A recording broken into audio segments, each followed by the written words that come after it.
You wash your face twice a day. You spend real money on good products, and your skin still looks gray, tired, almost dirty, like the light inside you just switched off. Here's what nobody in a clinic is going to tell you. It's almost never about your face wash. And that expensive cream with the beautiful promise on the jar, it won't fix a single one of the 5 things that are actually draining the life out of your skin. I'm Sam Waterling. I've spent 15 years as a GP watching the same problem walk through my door over and over, watching patients blame themselves for something that was never their fault. The 5th cause I'm going to give you today is the real epidemic. And shockingly, few people know it's even happening to them. They won't bring this up at your next appointment. The system makes money when you stay sick and confused, not when you actually understand your own body. Subscribe, hit like, and help Dr. William Lee reach 300,000 subscribers. Let's build something honest here. Let me start with the first cause because it's the engine behind almost everything else. It's poor microcirculation and tissue hypoxia. 2 medical terms, so let me translate them right now. Microcirculation is the flow of blood through the tiniest vessels in your skin. Hypoxia just means low oxygen. Put them together, and you get skin that isn't getting enough blood and isn't getting enough oxygen. And that, more than anything, is what steals your glow. Here's how I know this is real. Take a small piece of skin from a healthy woman of 20 and a small piece from a woman of 70. Put both under a microscope without knowing whose is whose. You'll guess right every single time. Why? Because the older skin has far fewer working microvessels, those tiny blood channels I mentioned. Fewer vessels means less blood.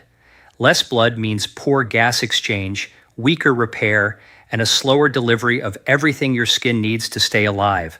Hormones, vitamins, minerals, and the structural proteins that hold it together. In the most literal sense, skin ages in direct proportion to the years it has lived. But time isn't the only thing damaging those vessel walls. Ultraviolet light damages them. Low iron damages them, so every case of anemia, every iron deficiency hits your circulation. A shortage of B vitamins damages them too. And when circulation fails, every single cell in your skin, and there's an enormous number of them, starts to suffocate. That suffocation is the hypoxia. Your cells run on a constant exchange. A molecule of carbon dioxide swaps out for a molecule of oxygen over and over all day long. That exchange is what keeps a cell alive, dividing properly and building collagen and elastin, the 2 proteins that keep skin firm and springy. It's also what gives you that soft, healthy pink in your cheeks. That gentle rosiness comes from one thing: high oxygen in the tissue. Take the oxygen away and the pink goes with it. So who are the enemies of your inner glow? Number 1, without question, is smoking. I've said it 1,000 times, and I'll say it again because in the last few years, the number of smokers I see in my exam room has actually gone up, and that frightens me as a doctor. Forget the smell, forget the moral lectures, here's the physical damage. The inside lining of your blood vessels has a name, the endothelium. It's a thin, smooth layer of cells coating every vessel from the inside. Tobacco smoke and the chemical vapor from vapes kills that lining the moment you inhale. Right then. As the healthy endothelium dies, carbon dioxide builds up catastrophically in your tissue and oxygen drops. And your body stops producing a critical gas-like signaling molecule called nitric oxide. Nitric oxide controls your blood pressure. It moves nutrients in and out of your vessels correctly. It keeps that inner lining smooth and elastic the way your vessels are when you're young and healthy, before they start to literally crack and break down in middle and older age. Knowing all of that, I'll say it plainly. Smoking is the number 1 cause of that dull, dirty, gray skin effect. Nothing else even comes close. The second enemy of your circulation is a sedentary life. Sitting still all day. When you don't move, blood flow slows down and loses its efficiency. Maybe you tell yourself you're just not a sports person, or your job keeps you in a chair, or there's never enough time. But when you don't move, you rob your skin of proper lymph flow and proper microcirculation. Lymph is the fluid that clears waste out of your tissues. Without that movement, your skin sits in a kind of stagnant swamp, and it starts to wilt and go gray and lose its life. So when you look in the mirror at that dull, grayish, uneven skin, understand this. Dull skin is often not neglected skin at all. It's skin in chronic hypoxia with broken down circulation. That carries us straight into the second major cause, ultraviolet light, the sun. I've talked about this so many times, and so of my colleagues, and it's been written about endlessly, and yet life keeps proving we still have to say it. So I'll say it again. UV light causes what we call photo damage, and it drives a process called elastosis, the breakdown of the elastic structures in your skin. The first cells to suffer are your melanocytes, the cells that produce pigment, the brown color some people chase so desperately. But understand what that pigment actually is. It's a defensive wall. Your skin throws it up to block the harsh, short, damaging rays from reaching deeper and killing the rest of your cells. That's a brutal thing to put your skin through on purpose. And even if a tan makes you feel a little brighter for a few weeks, here's the truth. When people say the tan faded, what actually happened is the damage surfaced. You're finally seeing the real harm you did to your skin weeks ago when you were happily lying in a tanning bed or out on the beach. Let me be direct, there's no beautiful, safe tan. There's only a level of photo damage and cell death. That color you're admiring is in part the product of DNA dying in every one of your skin cells. There's nothing fun about it. Let me tell you about a patient, a wonderful man I'd known for years. An older gentleman, always a bit ruddy, a bit grayish in the face. On a man, we tend to shrug that off. If a woman showed up that color, we'd sound the alarm.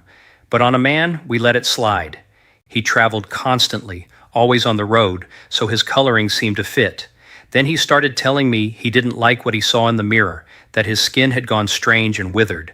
And I thought, no, that doesn't happen for no reason. So I kept asking, is there something harming you, something I don't know about? He never confessed. His wife did. She quietly asked me to say something to get him to stop roasting himself in the tanning bed. So the next visit I asked him directly. He said, I don't roast, I just lie in there 7 minutes at a time, a couple times a week. This man was absolutely, sincerely convinced he was doing his skin a favor. He thought he was healing it. That's how deep the myth runs. The third cause is a deficiency in sex hormones. We call these the hormones of youth, and for good reason. The division of every cell in your skin, the surface cells, the collagen-making cells, the cells that build your vessel walls, even your fat cells, every one of them depends directly on your sex hormone levels. That's why at 20, when those hormones peak, you glow. No wrinkles, no spots, freckles that only look charming. You could skip cream entirely, splash water on your face, and walk out radiant. And you'll never have more of those hormones than you did then. From that point on, it's only downhill. As the levels fall, your skin cells divide poorly, and that bright, clear, rosy, almost translucent tone starts to fade. Here's the part that matters. If you have the signs of a hormone deficiency and you do nothing because no one ever explained how it works, then of course you take no action to correct it. And aging can get genuinely destructive. Don't believe anyone who tells you aging should just be natural. It's already natural. It'll happen fine without your help. What you can do is help your cells hold on longer, support their hormonal balance, and slow the decline.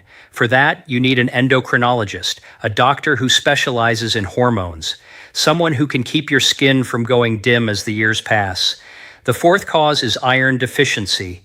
And I want to be precise because anemia, iron deficiency, and iron deficiency anemia sound like the same thing repeated. But they're three different states that are treated differently. So why is low iron so damaging? A condition that by the numbers affects roughly 1 in every 3 women. Because without iron, your body can't build hemoglobin. And hemoglobin is the only thing that carries oxygen through your blood. So when iron runs low, even a hidden latent shortage before any true anemia has set in, that woman's skin already looks stale, slack, and tired. People arrive at this from all directions and never connect the dots. Heavy periods, a vegetarian diet, past blood loss, surgery, even regular blood donation. They don't link any of it to their skin. But your skin is your outermost organ, the most peripheral tissue you have, which means it's first in line to suffer when oxygen runs short. No oxygen, no firm pink skin. Low oxygen and the skin turns gray. Sometimes it just looks a little pale, but look closer and you'll see a yellowish or grayish undertone that adds years to a face in an instant. So when I hunt for the cause of dull, lifeless skin, Iron is one of the very first things I check. The fifth cause is glycation, and this is the one almost nobody knows about. Glycation looks like your own protein structures committing slow suicide. Remember, your skin is fundamentally a protein structure. Different types of collagen, elastin, various fats, and a whole fleet of working transport proteins. Now picture molecules of glucose, simple sugar, literally sticking to all of those structures and stripping away their ability to function. When that happens, everything in your skin starts to break, in the most literal sense. Here's how the reaction works. It's also called the Maillard reaction, and it's beautifully described in cooking. High heat plus simple sugars gives you the golden brown crust on a steak, on bread, on pastry. It tastes wonderful, but in that same moment, the texture and structure of the food change permanently. Your skin does the same thing from the inside. Glycated skin isn't just gray and dull and slack, its signature is premature aging. These patients come in and tell me something is happening to them, but they can't point to it and name it. They just look years older than someone the same age who doesn't overdo the sugar, and it wrecks the vessels too.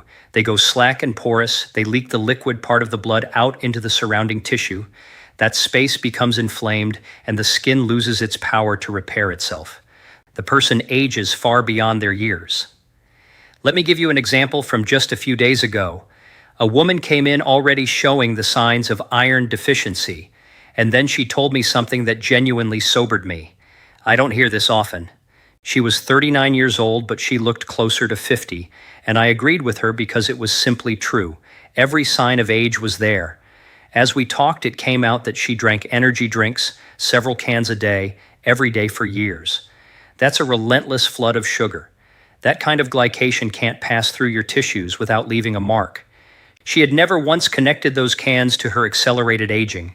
It was only when I named the energy drinks as the cause of how old she looked that she went quiet and finally thought, maybe something really is going wrong here. And this is exactly where age becomes the whole point. Your body handles glycation and hormone loss very differently depending on how many years you've lived. After 40, this process tends to speed up sharply, and the risks stack differently at every decade. So, tell me, how old are you? Drop it in the comments. I genuinely want to see which age group most of you are in because it tells me who this hits hardest and helps me aim future videos right where you actually are. So, if you look in the mirror and see yourself aging by the clock, fast appearing wrinkles, that yellowish, dull undertone, don't just assume you're bad at skincare. You may be glycating. You may be aging your own structures because you're eating too much sugar. Now let me tell you exactly what to do. Tip 1, stop scrubbing your face. No stiff brushes, no harsh scrubs, no aggressive acids to try to wake it up. It's the opposite. Your routine should be a little boring, a little unremarkable. Gentle acids, soft cleansing, mild washes. Choose your cleanser for how well it suits your skin sensitivity. And finally, throw out the scrubs. Tip 2, apply SPF every single day you step outside. Rain or weak sun, it doesn't matter. SPF is sun protection, and daily use will reliably buy your skin years of extra brightness and health. Tip 3, if you're not pregnant, not breastfeeding, and don't have unusually reactive skin, work retinoids into your routine.